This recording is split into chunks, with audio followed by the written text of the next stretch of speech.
the media tells you, Mr. Trump, we support you. We love you. Okay, 4 p.m. We've been 4 p.m. Come here, let me give you a hug. Please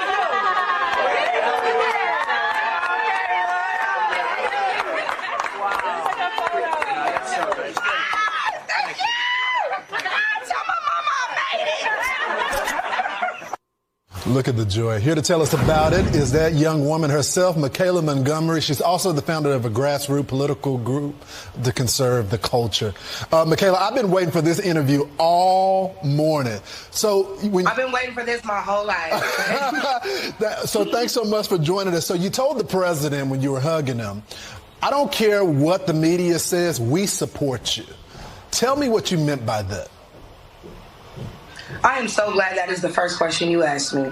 So, of course, in the excitement of everything, I wasn't able to really relay my message, but the general consensus or social media would have you thinking that if President Trump were to show up to the HBCU campuses or walk around the AUC community, that like some angry mob would form or a riot would ensue and that he would not be welcomed. And clearly the sentiment in that room the other day was the complete opposite. He was very welcome. People were excited to see him. People showed up in support of him, and people, of course, were from all 4 institutions within the AUC, the local HBCU community in Atlanta, and they all showed up in support of him. So it's actually kind of crazy to see people in an uproar when all 4 institutions were legitimately represented, and all 4 institutions were represented by said students who wanted to support President Trump. You know, Michaelah, and I appreciate that we were able to not only let him know that regardless of what social media says, you know, I know they're trying to make us think we're supposed to hate you, but we don't. And additionally, it was a learning experience for my students because they were able to see and experience firsthand how the media can warp the perception of an opinion or a person. Because, like I said, to think that these students who attend these illustrious institutions aren't smart enough to make their own decisions, so much so that they would only show support for Trump because he bought chicken sandwiches and milkshakes. It's offensive. That in itself is the most disturbing part of it all, especially when you think about the fact that it was mainly urban media outlets that were doing everything in their power to turn other black people against these young black kids who simply were not shy to explore other options. It's so incredible, and I think you hit it on the head. By the way, the former president, gave a lot of funding to HBCUs.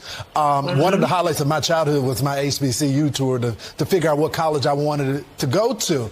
But tell me about the former president and his policies. What is it about him that is gravitating these young people toward the president? And a lot of people, traditionally, Republicans don't do well in black America. But a lot of young black Americans like the former president. What is it about him? I think, and this is a sentiment I get a lot coming from the young people themselves, is that they feel like he's honest. They feel like this is somebody who, while we might not agree with how he says things, how he goes about things, at least he's telling us what it is. We don't feel like this is a snake in the grass waiting for his chance to bite us. This is somebody who's telling us, this is what my plan is. Here's how I plan to execute it. Here's the people involved. And here's how you can get involved. So they just feel like he's more relatable. And I don't say that to say that, like, you know, they all relate to him. But again, he gives you that relatable feeling to where it's like, hey, I'm just like you. You know me. This is what you said you wanted. Here's what I'm going to try to do about it. They really feel like this is somebody who's talking to them and not just saying what they want to hear. Such a good point. Michaelah, what has Biden done for our community? What has he done for black America? Well, he locked up a lot of people that look like me, and they're still sitting in jail waiting for, you know, justice and appeal of some sort.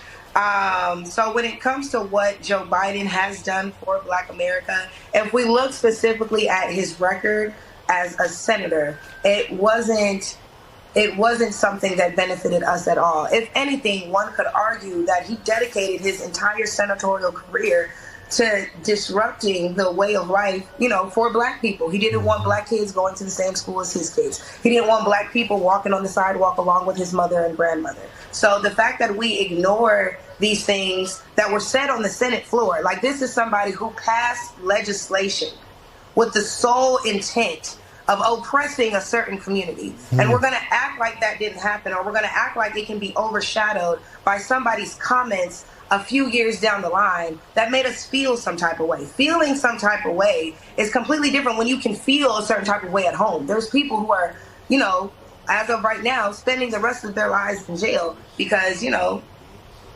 Joe Biden thought that they deserved it, as if there isn't retribution. And then you had somebody like Trump come in and give us the First Step Act to try and right the wrongs that were done with this 3 strikes rule, and nobody's talking about that. Michaelah, I need more time with you.